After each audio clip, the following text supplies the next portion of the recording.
All right, let's give another round of applause. I would now like to introduce our next speaker, Garrett Stephens. Garrett is a political science major with a minor in criminal justice and international studies and serves as the 2015-2016 Undergraduate Student Government Association President here at UAB. In addition to his role as USGA President, Garrett is currently the lead mentor for the Blazer Male Excellence Network and has served as the Executive Director of the Multicultural Council.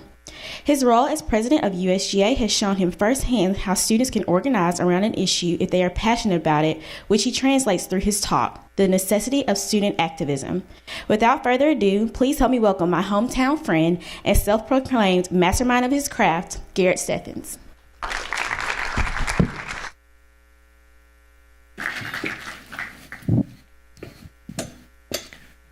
Check. On December 2nd, 2014, the University of Alabama at Birmingham was thrust into the national spotlight. It wasn't for a breakthrough in cancer or diabetes research, as many might assume. A university known more for its life-saving nurses and doctors and its game-winning touchdowns was suddenly known as that football school. Overnight, UAB had lost 3 sports and its collective minds. Students were now in the street headed towards the administration building. Being a part of this historic process, not as a spectator but an active participant, got me thinking about the importance of student activism. Student activism is defined as students seeking social, economic, political, or environmental change. When student activism arises, students are seeking to be at the center of the decision-making process. As a result, they're empowered to craft their true role in creating a student experience on their own campus. But to understand how we got here, we have to first understand the creation of student activism. Every modern protest today is compared to protests of the 1960s, for good reason. In the 1960s, we saw a steep increase in secondary education. This increase created a powder keg of new ideas and traditions and cultures. This ticking time bomb was further fueled by the Vietnam War and the Civil Rights Movement.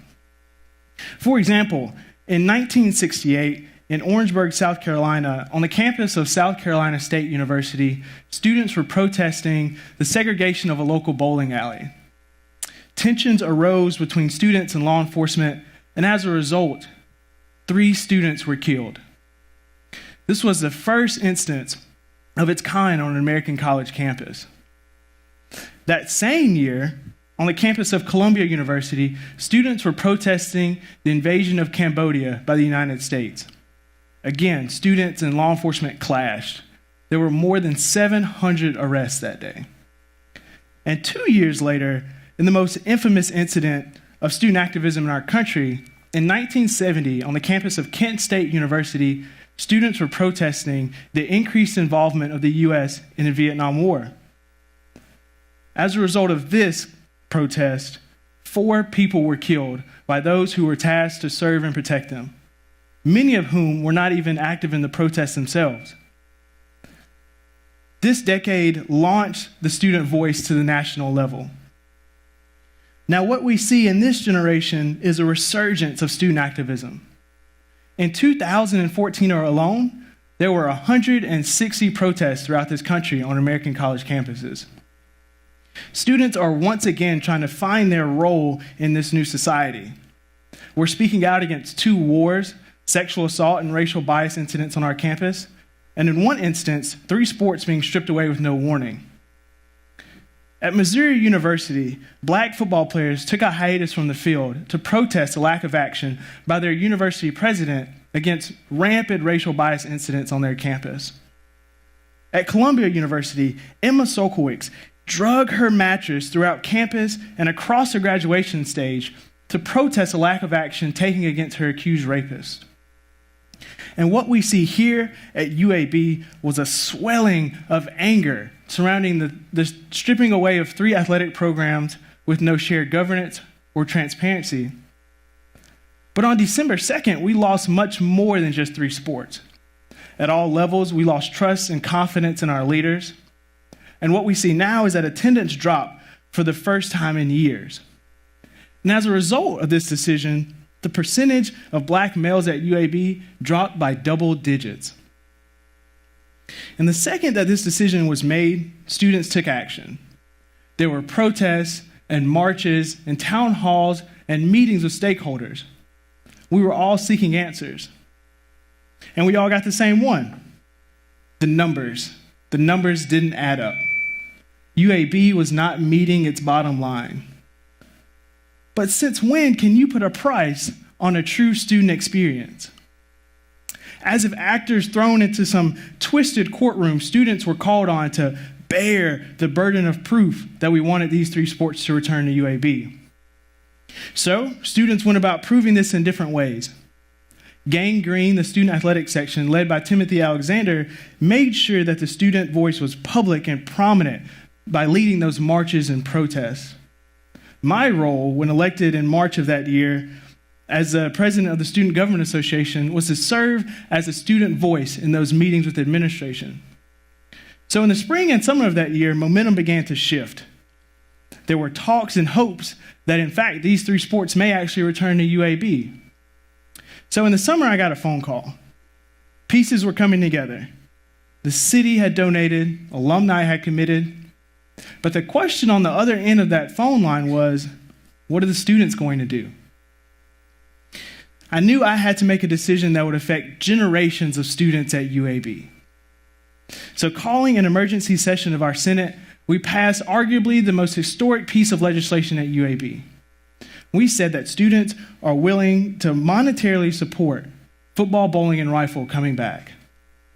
And nearly a month later, the announcement was made that, in fact, these three sports will be returning to UAB.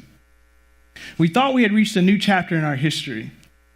We also thought that the pledge that we had committed would take effect in the fall.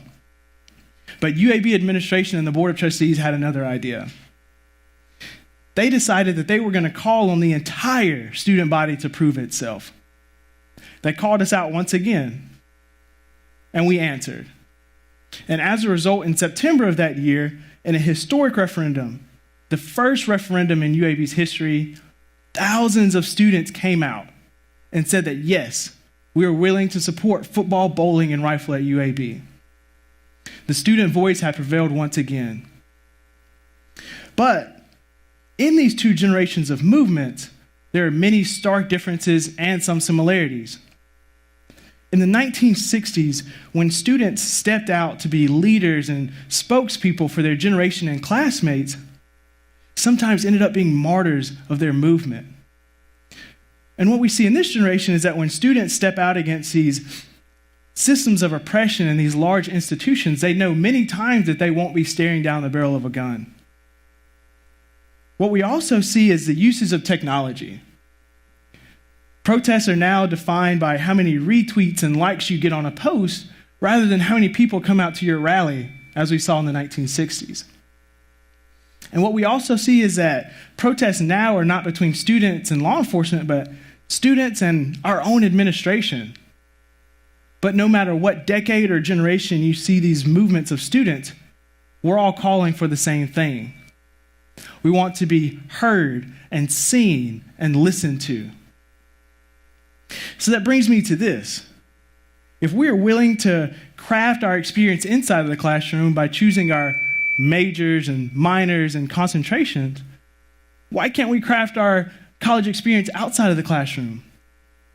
Students are speaking out against national issues through the lens of campus policies.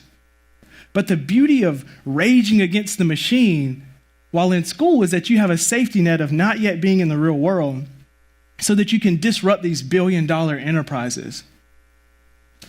Students are once again feeling empowered to take charge of their experience and to craft the experience on their college campus that they want and deserve.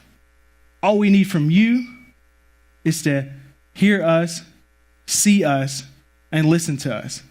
Thank you.